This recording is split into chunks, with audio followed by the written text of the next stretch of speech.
They said no one dared to challenge. Captain Harris.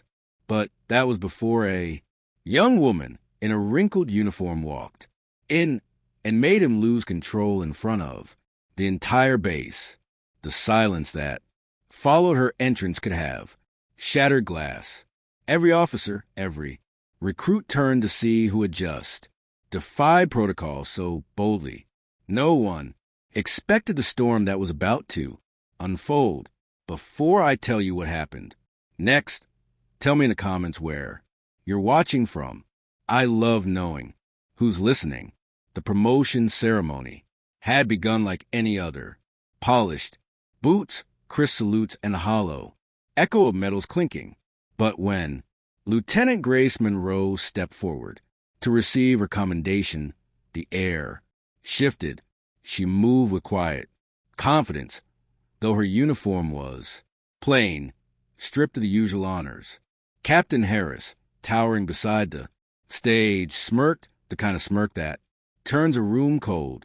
Monroe, he barked, his voice sharp enough to cut through brass. You don't belong up here. You're not even supposed to be in dress blues. A murmur rippled through the ranks. Grace froze, her throat tightening. She'd spent years fighting to prove herself, through desert heat, through nights of silence after losing her unit, through every sideways glance that said she didn't belong, but she held her ground. I was told to report here for the ceremony, sir, she said, steady but soft. Captain Harris stepped closer, too close. His hand twitched as if ready to strike. You think you can talk back to me in front of my officers? His voice thundered across the hall. The medals on the other officer's chest seemed to tremble with it. A few soldiers looked away, pretending not to see. Others clenched their fists in quiet anger. Grace didn't move. She simply met his eyes. Then the doors opened. Every head turned. A man in full dress uniform stepped in. Silver stars gleaming across his shoulders. Ribbons flowing like a river of history. The air grew still. No one dared to breathe. It was Commanding Officer Briggs, the base's highest authority. He walked slowly, his boots striking the floor in measured rhythm. His gaze swept over the crowd before settling on Harris. What's going on here? He asked, voice calm but deadly. Harris straightened, stammering. Sir, this officer doesn't belong on stage. She's... Briggs raised a hand, silencing him instantly.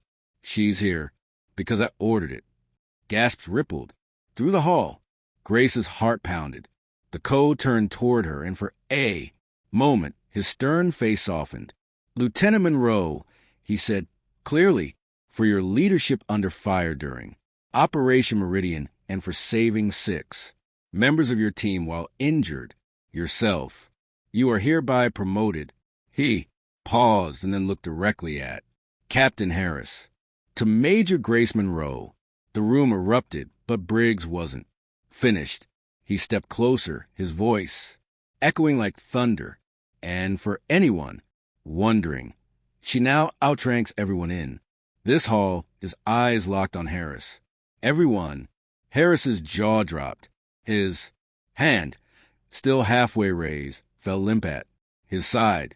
Around him, officers began to applaud, slowly at first, then louder, until the sound filled every corner of the hall. Some stood, some saluted. Grace's vision blurred with tears she refused to let fall. She saluted back, not for herself, but for every soldier who'd been doubted, dismissed, or silenced. As the applause thundered on, Captain Harris quietly stepped back, red-faced and trembling. For the first time in his career, he had no words left. Outside, when the ceremony ended, recruits gathered around Grace. A young private whispered, "Ma'am, I saw what he tried to do. Thank you for standing tall." Grace smiled faintly. "Never let fear decide what respect looks like," she said, "because courage isn't the absence of fear. It's standing still when the world wants you to bow. And sometimes the quietest soldier in the room is the one who outranks them all. If this story moved you, make sure to subscribe, leave a comment, and share it with someone who still believes in quiet courage, because that's how real heroes rise.